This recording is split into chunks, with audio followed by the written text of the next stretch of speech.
Hey, welcome to ThinqTanq, where our diverse leaders tackle your diverse challenges.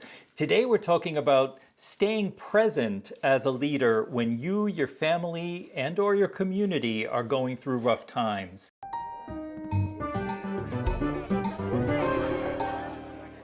I'm your host, Ray P. Ferrer, the CEO of Ray Coach, and please join me as we welcome each one of the ThinqTankers. Hello, my name is Damon Packwood. I am the creator and executive director of Gameheads out of Oakland, California.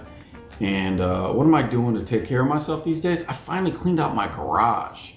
My garage was like a mess, and I finally just called 1-800-JUNK and I said, take all my money, provided that you take all this junk. And they did, and I feel much better about it. Now I have a gym in the garage and everything. It's awesome. Hi everybody, I'm Elida Bautista. I am the Interim Chief Diversity, Equity, and Inclusion Officer at the Haas School of Business at UC Berkeley. And my daily self-care practice is find some time, any time of the day, to get outside and go for a bit of a walk through hilly San Francisco. Hi everyone, I'm Robin Ingram. I'm Assistant Vice President for School of Medicine Alumni Relations and Engagement at the Fund for Johns Hopkins Medicine. And for self-care, mine has been running. I wake up, put on my workout clothes, have a shot of OJ, and my son and I go on a 2-mile run. I'm pushing him in the stroller. Not 1 mile over, not 1 mile less. Nice. Nice. And my self-care thing is I have cut my caffeine down by half. I grew up, I'm half Cuban. Coffee was in the bottle. I literally used to have café con leche in my bottle as a child. So I've cut my caffeine by half, and I know that will help my heart over time. So we'll see. We'll see how long this lasts, though. It's been a few months.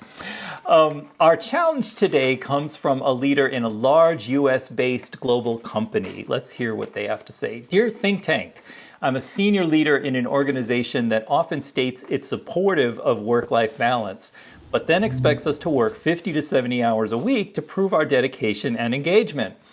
I'm the only person of color on the senior leadership team. Right now, my family and I are taking big emotional hits due to the murders of Black people by police and the outspoken racism coming from politicians and the media here in America. We have extended family who have COVID-19 and a few distant cousins who have passed.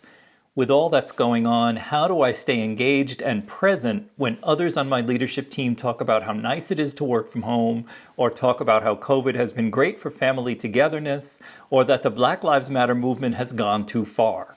How do I motivate team members when I'm feeling disengaged due to all this happening at once? Signed, About to Crack. About to Crack, we are sorry to hear about your cousins, and this one's a lot for us to consider here at ThinqTanq. So, who'd like to have at this first? What are your initial reactions to this? I'm pausing because my initial reactions are that this is difficult. There's no other way to describe it. We're sorry about family members that have been lost, sorry about illness, sorry that you're in a situation of dealing with all of this and there's no one that's really understanding, and you're having to come face to face with privilege in a lot of ways.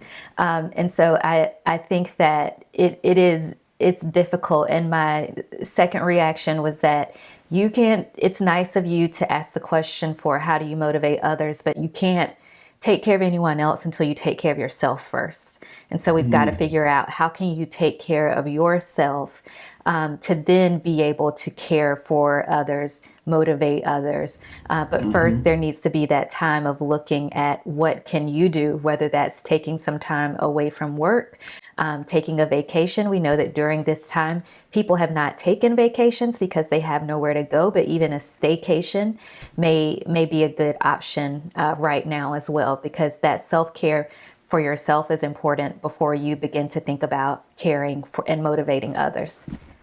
You know, it's funny. I remember, a few years back, I was working for an organization, and I think this was around the time that Trayvon Martin was shot.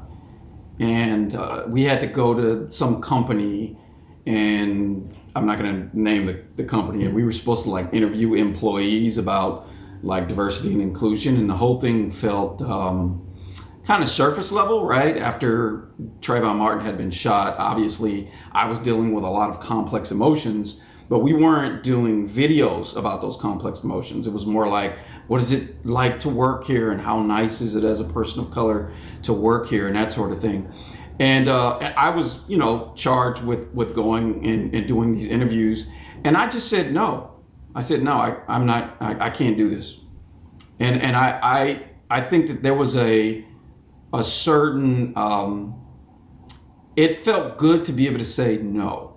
Like, I can't pretend right now like I'm doing fine and the diversity in this company and in this space is all great and all perfect. I just can't personally do it. And I think there's something to be said about drawing boundaries and telling people when there's something that you can't do, right? Like, I just don't have it in me to do this, and just being very transparent about this. It doesn't mean I'm not saying that somebody should be rude about it, but being honest, right? Like, I am dealing with something right now that is deeply personal. It's complicated. I'm still processing it, and this thing right here, I can't do. So that's the first thing that comes to mind. The other thing was when they said they're working 50 to 70 hours. Like, that's already a problem. Like, don't work more than you're supposed to be working. If you're working 50 to 70 hours per week, you need to cut that out immediately. That sounds like you need to talk to HR. So I hope that that's an embellishment. But other than that, it's important also to understand that you do have responsibilities and you have work to get done.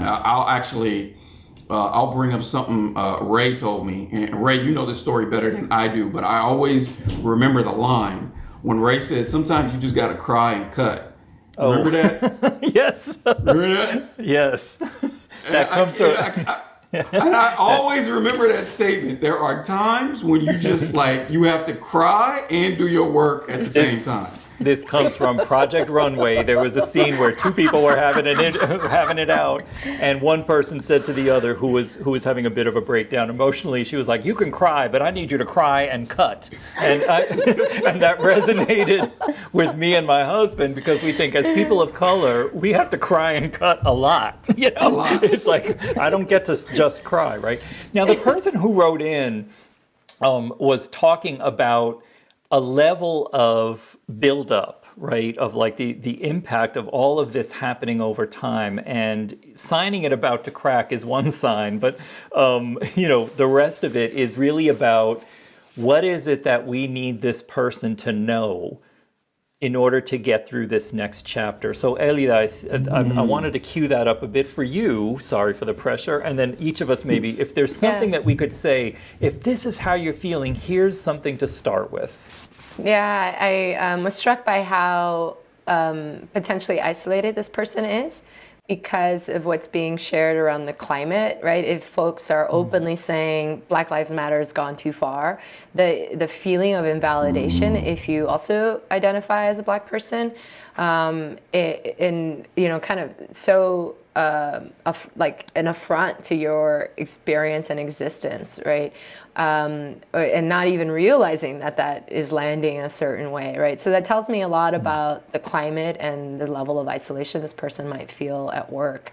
And so I'm wondering to what extent there are mentors available to this person externally through professional networks, where they can plug in to just vent, even if it's like just connect with your college friends or whoever you have in your circle that probably are having parallel experiences of feeling isolated, of being, having to hear microaggressions on a constant basis at work at a time where everything's feeling really hard, right? Yeah, like it's heightened, it's like the impact is heightened now, Yeah.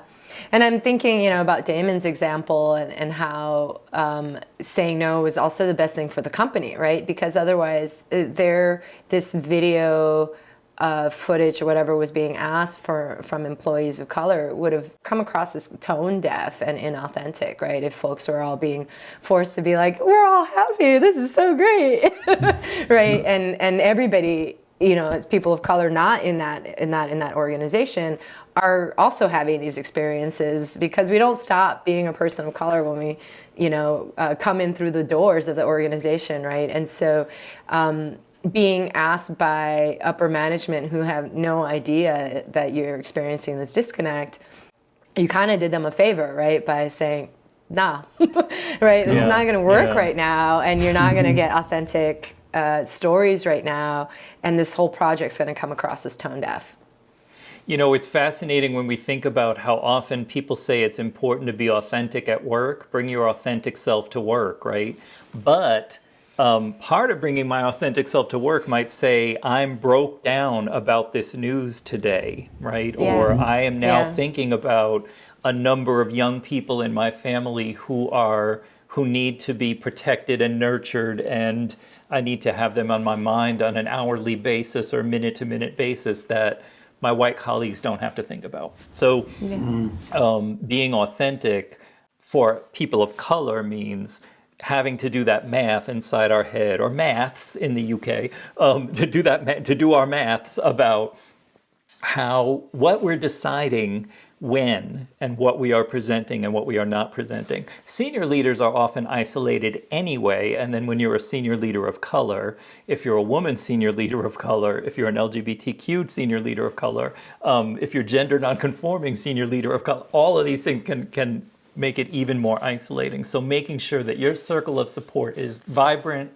full, and re-energized as often as possible. Let people know that you need to talk to them if you need to. They may, Ellie, that you mentioned mentors, they may be peers as well, right? They may just be other people who are at a similar level, or who just have your back, right? So if you don't feel like you have enough people who have your back right now, reach out. We can hook you up. So let us know, because we've got lots of networks. Right. I have a concept that I call, so in the Gallup survey, we ask a question, do you have a best friend at work? And we would all laugh, like, why do you need a best friend at work? But what that boils down to is you really need someone that you all align in your values, and hopefully you are good friends, but that person also understands the politics and the culture, and you can call on that person of, hey, I did this, or so-and-so said this, and that person can challenge you, and they can also support you. So everyone needs a best friend at work. Indeed, and I would say girlfriends or boyfriends, right? Like a best girlfriend, right? Being a gay person, I have girlfriends of all genders, right? So it's important that we have somebody who knows who we are and can hear it and can hear the unvarnished truth of our experience. It's for like, some meet me in the people, that's a bathroom real quick, therapist. I need to vent. Exactly. Like for some people, though, that can be a therapist. Like you can get a therapist or a counselor who serves that role as well, right? Other times it's another colleague. There's so much in this, as there always is in many of these issues that we get here at ThinqTanq. When we're feeling invalidated, unsupported, or isolated, it's super important to use some energy and put effort into reaching out. Find that best friend at work or best friend outside of work. Let people know what you need and make that effort pay off for you so that others know what you need and others can help. Microaggressions have a super heightened impact when we feel that lack of support. Make sure that you're reaching out so that you don't actually spend this time alone. All right. Thank you again. If you have a challenge that you'd like us to have at ThinqTanq, send it to me, ray@raycoach.com, and we'll have at it. That's the time we have. Take good care and go with love.